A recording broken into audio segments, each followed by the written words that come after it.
இன்றைய வேளாண் ஆலோசனை நேரத்தில் கோயம்புத்தூர், ஈரோடு, திருப்பூர், நீலகிரி ஆகிய மாவட்ட விவசாயிகளுக்கான வேளாண் ஆலோசனை.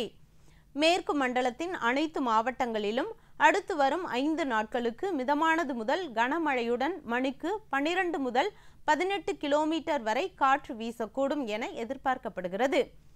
மழை எதிர்பார்க்கப்படுவதால் குறுகிய கால நெல் நாற்றாங்காலில் மாலையில் 5 சென்டிமீட்டர் அளவில் நீரினை கட்டி காலையில் வடிப்பதனால் மழைத்துளியின் வேகத்தினால் விதை முளைப்பில் ஏற்படும் பாதிப்பினை தவிர்க்கலாம். நெல் நாற்றாங்கால்களில் வடிகால் வசதி செய்து நாற்றழுகல் நோய் வராமல் பாதுகாத்துக் கொள்ளவும். நெல்லில் 1 கிலோ விதைக்கு பேசில்லஸ் சப்டிலஸ் 10 கிராம் என்ற அளவில் விதை நேர்த்தி செய்து விதைக்கவும். அதிக மழை எதிர்பார்க்கப்படுவதால் சோளம் மற்றும் கம்பில் விதைப்பு மற்றும் நிலம் தயார் செய்தலை தள்ளி வைக்கவும். நிலக்கடலை வயலில் மழை நீர் தேங்குவதை தவிர்க்கவும். வேரழுகல் நோயை தவிர்க்க வடிகால் வசதி செய்யவும்.